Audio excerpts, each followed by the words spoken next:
Recorded Books presents Say It Out Loud, using the power of your voice to listen to your deepest thoughts and courageously pursue your dreams. By Vasavi Kumar. Narrated by the author. Dedication. To all those who suffer in silence, may this book bring you relief. Forward. In 2011, a young Indian-American woman by the name of Vasavi Kumar enrolled in my year-long global leadership program. She was full of life, was hungry to learn, and was a breath of fresh air. Vasavi wanted to make sense out of everything she had gone through in her life. One of the things she was most scared of sharing with others was her bipolar disorder diagnosis. She was terrified that the Indian community would judge her, and that no one would take her seriously as a female business owner. The first time she shared her mental health journey with the rest of her colleagues and me, I remember thinking, this young girl has a brilliant brain and will change lives. No matter how uncomfortable in her skin she felt, while I coached her through her stories, beliefs, and perceptions of herself, she would soak in every word and nod her head yes.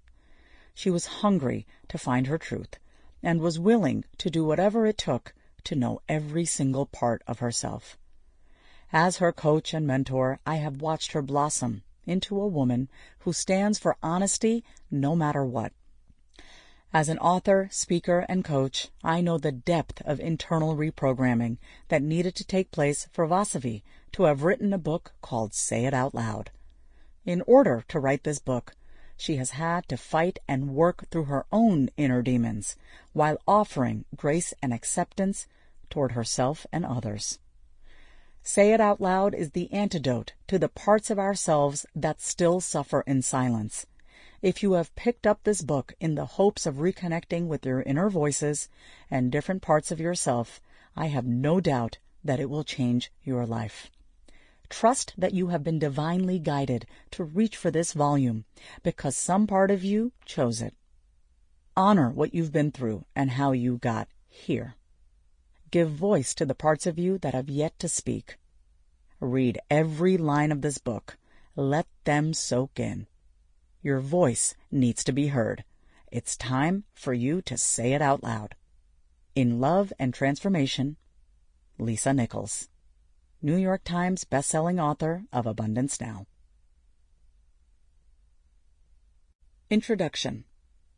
Let me be the first to say that me writing a book titled Say It Out Loud is proof that you have the power to create anything you want when you learn how to talk to yourself. You see, when I was a kid, I talked. A lot.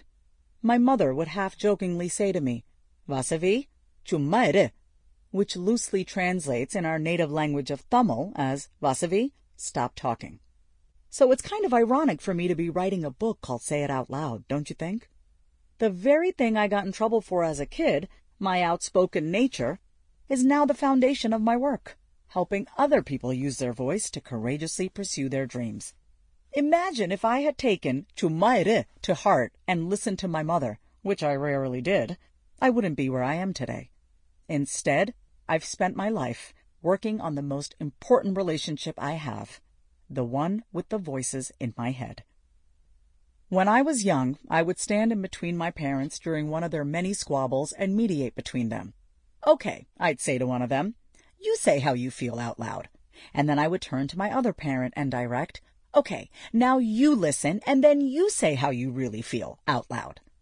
Watching them was like witnessing two children hungry for understanding and attention. I could sense my mother's frustration and would say to my dad, why are you ignoring her? She's talking to you. And I would say to my mother, please stop yelling. It's just making things worse. When I sensed that neither one of them was saying how they felt, I spoke up for them. I learned how to navigate the tension in the room by calling out the obvious. That is how I taught myself to cope amid chaos.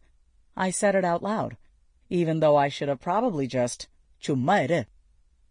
Of course, looking back now, having been married, divorced, and in a series of unhealthy friendships and relationships, I can clearly understand how difficult it was for my parents, who didn't know how to communicate their truest feelings to each other. Sample complete. Ready to continue?